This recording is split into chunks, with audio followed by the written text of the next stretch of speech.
오늘 그 정책 포럼의 주제가 민간주도 역동 성장을 위한 중소기업 R&D 확장 설계 방안이 되어 있어서 사실은 그동안 20몇 년 동안 이제 중소기업 R&D 정책을 꾸준히 수행해 왔는데 앞으로 어떻게 더 확장 가능성이 있느냐, 그다음에 또 어떤 그동안 정부가 담지 못했던 내용, 그다음에 또 앞으로 관심 있게 봐야 할 내용들에 대해서 한번 논의해 보자 하는 자리라고 생각해 주시면 좋을 것 같습니다. 사실 정책 포럼은 보고서 발표회랑은 좀 다릅니다. 정책 의제라고 생각될 만한 것들을 뽑아서 저희들이 토의하고 논의해서 정책 의제화하는 과정이고요. 그래서 어떤 내용들은 조금 디테일한 내용들이 있을 수 있고 어떤 내용은 좀 더 러프한 내용들도 있을 수 있습니다. 그래서 그런 것들에 대해서 좀 심도 있는 토의를 통해서 과제화하고 정책으로 발전시키는 과정이라고 생각해 주시면 좋을 것 같습니다. 예, 오늘 사실 그 일부 세션에서는 아까 말씀드린 그 중소기업 R&D 확장 설계 방안이라 해서 전체 그릇을 어떻게 담아갈 것이냐에 대해서 얘기를 했고요. 그 중에서도 사실은 조금 부족한 그릇이 있었다라고 해서 그 글로벌 중소기업의 글로벌 R&D 그다음에 이 녹색 성장이라고 얘기할 수 있는 그러니까 탄소 시대에서 중소기업 R&D를 어떻게 가야 되느냐에 대해서 논의해 봤습니다. 그래서 발제자분들이 수고해 주셨고요. 근데 저는 이 두 가지가 다 중소기업 글로벌 정책이라고 생각합니다. 왜냐하면 글로벌 밸류 체인이나 등한 글로벌 중소기업이 글로벌에 나가서 어떻게 R&D를 협력적인 R&D를 성공할 수 있을 것이고 그리고 그런 어떤 글로벌 규제에서 어떻게 중소기업이 효과적으로 대응할 것인가에 대한 문제들을 대해서 논의해 봤는데요. 뭐 저도 옛날 얘기했지만 하면 시몬스가 사실은 중소기업의 성장의 수단은 세 개밖에 없다고 얘기를 했었습니다. 그 히든 챔피언으로 성장하는 과정에 가장 핵심적인 수단이 세 개라고 얘기를 한 적이 있어서요.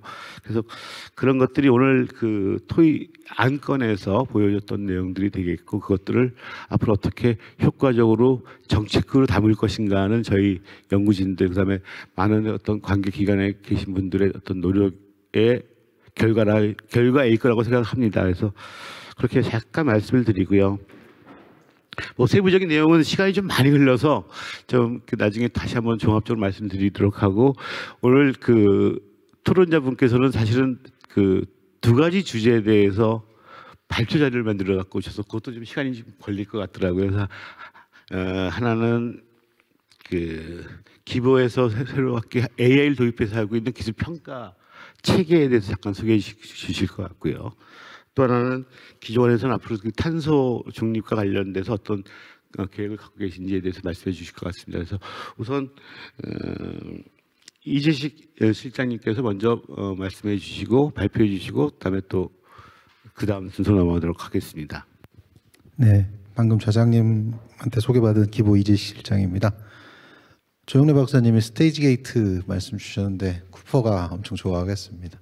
2000년 초에 스테이지 게이트 나와서 저도 상당히 많이 관심이 있었던 건데 온고이 지신이라고 그 프로세스가 또 과학기술 정책에 잘 들어가서 중소기업의 역동적 성장이 잘 됐으면 좋겠다는 생각을 하고 사실 스테이지 게이트가 시퀀셜한 부분들이 좀 있어서 그 부분들을 잘 연결하고 또 사일로 이펙트의 반대적인 부분들이 또 있지 않습니까? 그래서 그런 부분들을 좀 잘 담아서 정책을 했으면 좋겠다라는 생각을 하면서 저는 제 주제 기술보증기금이 가지고 있는 오픈 플랫폼에 대해서 소개를 드리면서 이것이 어떻게 R&D 정책에 녹았으면 좋겠냐 하는 제안을 드리도록 하겠습니다. 제가 설명하고자 하는 기술보증기금의 기술평가 플랫폼 K탑은요. 혁신 성장을 예측하는 테크 인덱스와 민간 중심의 기술금융을 위한 KTRS FM 모델 그리고 원천 기술을 판별하는 원천성 판단 모델이 그것입니다. 우선 테크 인덱스는요. 중소기업의 혁신 역량을 미래 성장 관점에서 지수화하는 AI형 모델입니다. 두 번째 KTRS FM은 고객이 과거에는 평가를 받았는데 이제는 신속하게 자가 진단을 하고 자가 진단을 기반으로 본인의 혁신 역량을 측정하는 모델이고요. 원천 기술 판단 모델은 가지고 있는 기술의 개요만으로 내 기술이 얼마나 원천적인가라는 것을 자동으로 판단하는 인공지능 기반 평가 모델입니다. 저는 이 3종 세트에 대해서 간략하게 설명드리려고 합니다. 지금 K탑은요, 그 중기부의 개혁 TF와 중기부 비상경제장관회의 또한 기재부의 관계부처 합동 기업 성장 사다리 대책에 녹아서 K탑 추진이 되고 있고요.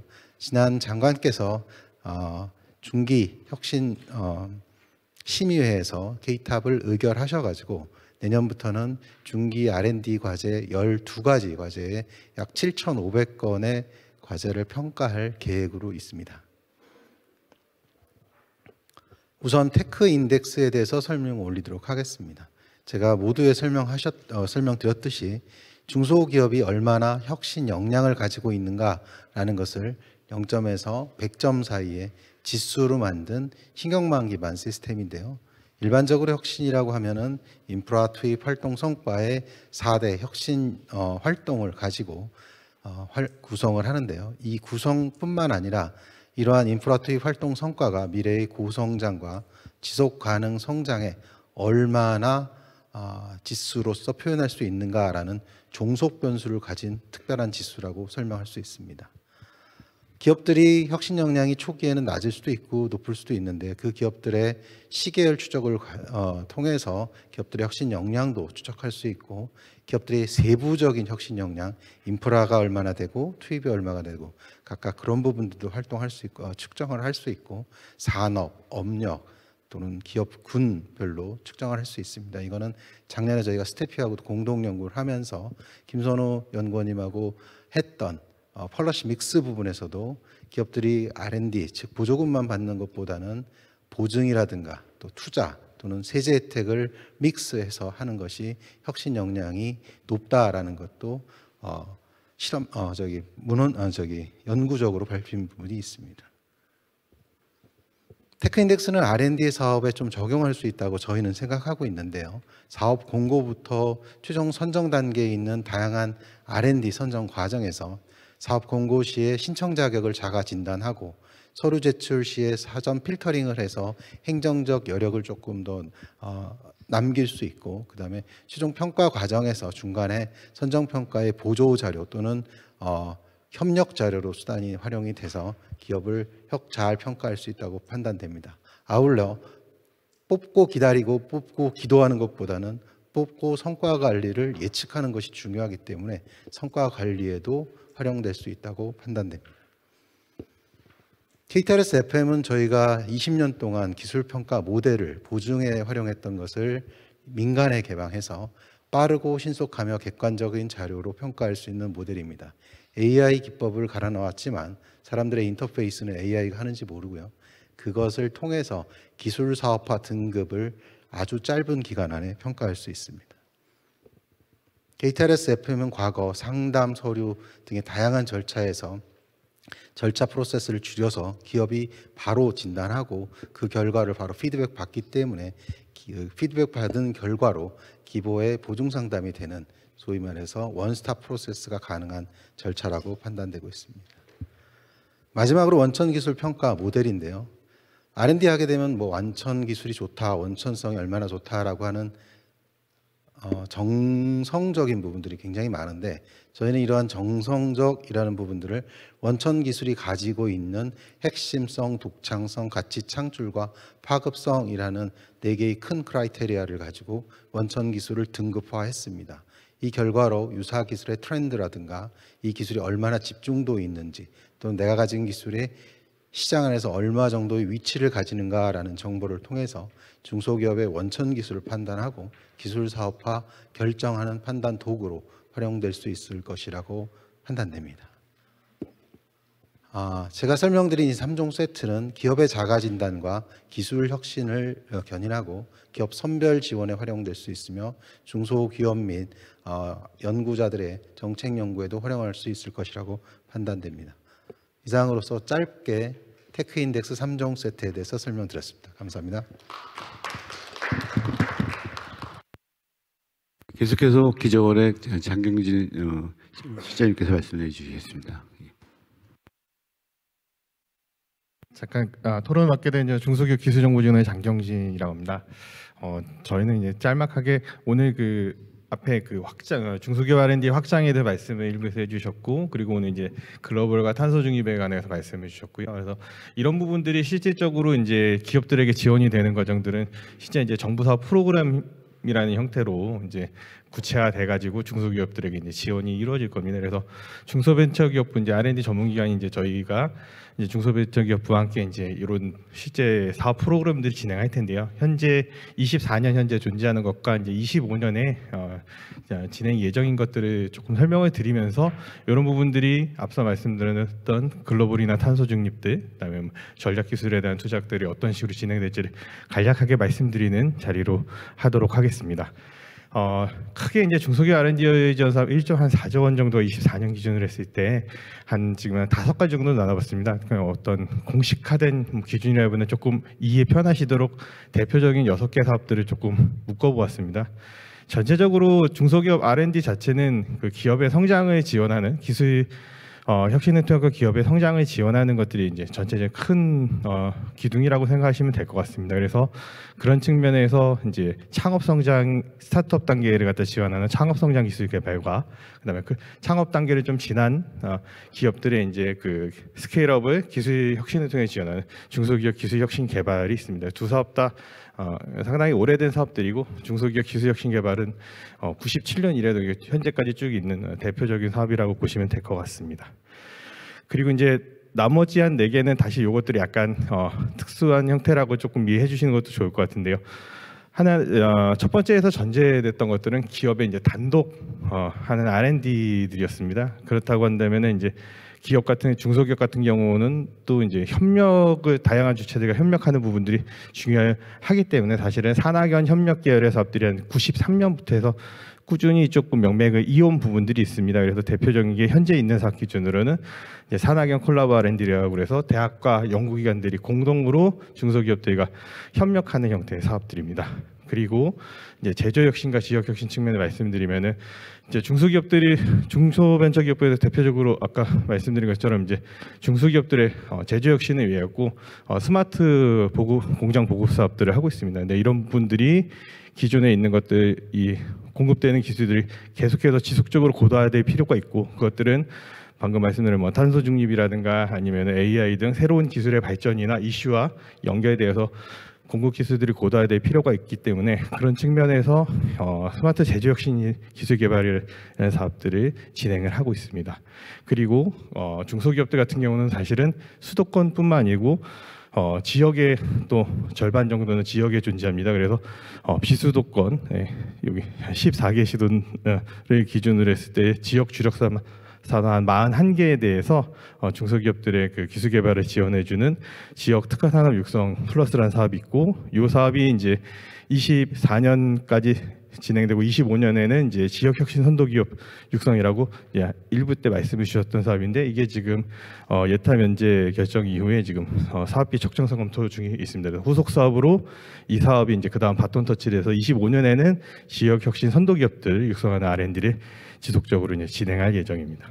그리고 이제 지역 혁신이란 관점과 조금 연결돼서 그 규제 자유특구를 갖다가 지역 그 특화 지역별로 특성 있는 사업들을 기반으로 해서 지정을 하고 규제 특례를 적용한 걸 바탕으로 그 기업들이 그곳에서 실증이랑 상용화를 위한 R&D를 진행하는 형태 규제 자유 특구 혁신 사업, 그리고 실증을 제공해주는 실증 기반 조성 사업 2개 사업들이 이제 규제 혁신이라는 측면에서 존재합니다. 그래서 제가 크게 이제 전체적인 오버뷰는 2페이지로 하고 그 다음 페이지에 사실은 이제 2개 사업에 대해서 조금 구체적으로 얘기하면서 오늘 연계되는 얘기를 좀 드리려고 합니다.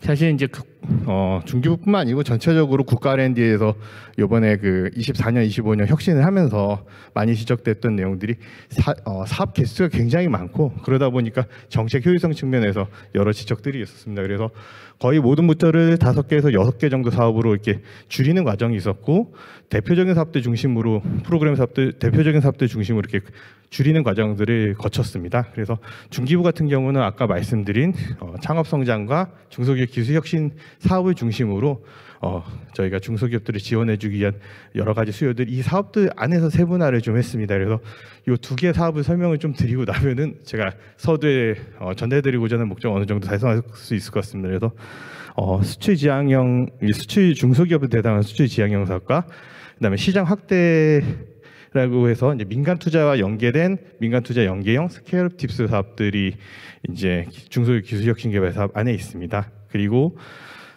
지금 이제 주황색으로 표시해 놓은 사업들이 이제 신설된 사업들인데요. 그래서 스케일업 팁스 같은 경우는 해외 투자를 받은 유치한 중소기업들의 R&D 갖다가 해외 투자와 연계해서 지원하는 스케일업 팁스에서 글로벌이라는 형태의 사업들이 이제 준비 중에 있고요.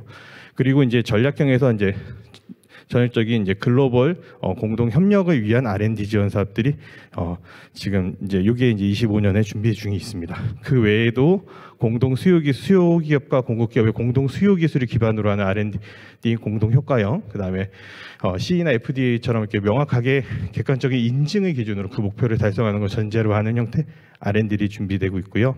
그리고 사실은 이제 그 중소기업 R&D가 1, 2부 하면서 조금 조금 빠져 있는 부분이라 좀 생각하는 것 중에 하나는 뭐냐면은 국가 R&D 체계로 봤을 때는 그 과기부에서 만든 기초 원천이라든가 산업부에서는 산업 원천 기술을 갖다가 다시 시장으로 전달하는 역할은 결국 기업, 그 중에서 대표적으로 스타트업들의 기술 창업이라든가 중소기업들의 기술 이전을 통해 갖고 실제 시장으로 연계되는 기능을 합니다. 그래서 그런 역할에 좀 더 충실하고자 기술 이전 사업화라는 사업들을 신설했습니다. 그 외에도 이제 전략 기술이라든가 R&D 결과물에 따라 후보령으로 지원하는 것들, 그다음에 구매 조건과 관련된 R&D 수요들을 충족하기 위한 기술 개발들을 진행을 하고 있습니다. 그리고 시장 대응형에서는 아까 그러니까 정책 믹스 측면에서 융자와 이렇게 앞뒤로 R&D를 전후로 이렇게 연결하는 형태의 사업들이나 소부장, 그다음에 중소기업들 같은 경우도 사업 전환이나 구조 혁신이나 측면을 하기 위해서는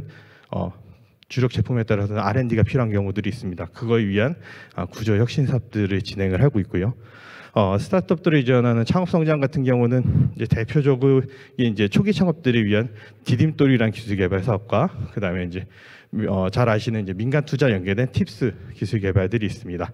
이번 이제 전략형 같은 경우는 이제 이 부분은 조금 이제 25년 이제 지나가면서 이 부분은 이제 비중이 아마 축소될 걸로 예상되고 있습니다. 그래서 글로벌과 관련돼서는 스케일업 팁스와 글로벌 팁스에서의 이제 그 부분들과 그다음에 이제 글로벌 협력형 사업들이 대표적인 글로벌 사업이 될 것이고요.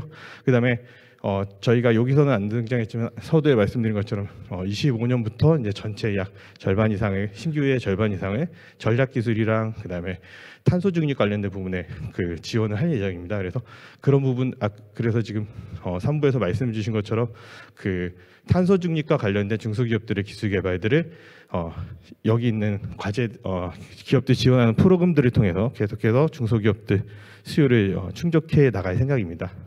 예, 이상으로 마치도록 하겠습니다.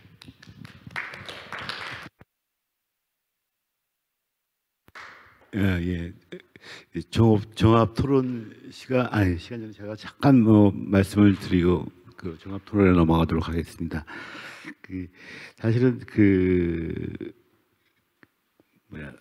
조영래 박사님께서 말씀하신 중소벤처기업 글로벌 R&D 지원 전략. 근데 좀 전에 보셨으면 보시다시피 수출 지향형, 글로벌 팁스, 그래서 굉장히 분화되어 있는 구조로 되어 있고 그걸 항상 중기부는 다시 재구조하는 모습들을 보여왔었죠. 근데 사실은 저는 조영래 박사님께서 말씀하신 아까 스테이지 게이트 모델에서 중소기업의 혁신 역량 기술 현재 처해진 역량별로 어떤 수단들을 내가 찾아갈 수 있는 그런 길이 있다면 그게 좀 오히려 수요 맞춤형 어떤 R&D 정책이 될 수 있지 않을까라는 생각이 들어서 조금 그럴 수 있다는 생각을 많이 합니다. 저도 쿠퍼 좋아합니다. 근데 예. 근데 사실 요즘은 그만큼 사실은 R&D 매니지먼트에 관련된 그 연구들이 많이 이루어지지 않는데 예전에 한참한테 많이 읽었던 책이고요. 그리고 아까 이제 그 기부에서 말씀해 주신 그러니까 AI를 이용한 혁신 평가 모델을 사실 저도 관심이 되게 많이 있거든요. 근데 이제 사실은 AI를 이용하기 위해서 사실 학습이 제일 중요한 것 같아요. 그러니까 근데 제가 생각하기에 중소기업 R&D의 그러니까 성공이냐 실패냐에 대한 데이터가 그렇게 구분되어 있지 않다고 생각하고 어디를 성공을 볼 것이냐, 어디를 실패를 볼 것이냐도 사실은 잘 나타나 있지 않아서 그리고 충분히 성과 분석을 하지 않기 때문에 사실 나타나는 현상이라고 생각하는데 그래야 성공과 실패가 분명히 있어야 사실은 학습을 시킬 것 같은데 그게 앞으로 저희 남아있는 중요한 문제고 그렇게 잘 학습된 AI 모델들이 있다면 사실 스테이지 게이트 모델에 충분히 적용해 볼 수 있는 거죠. 사실 그렇죠. 각 스테이지별로 그런 학습된 모델들을 갖고 있다면 그래서 그런 방향으로 앞으로 계속 AI를 이용한 사실 굉장히 많은 부분이 AI를 이용한 R&D 매니지먼트가 가능할 것 같거든요. 그리고 실제로 맥킨지가 그 분석한 결과에 따르면 다국적 기업들의 해외 R&D 브랜치들을 다 연결하는 AI 시스템, 매니지먼트 시스템을 이 운영되고 있다고 합니다.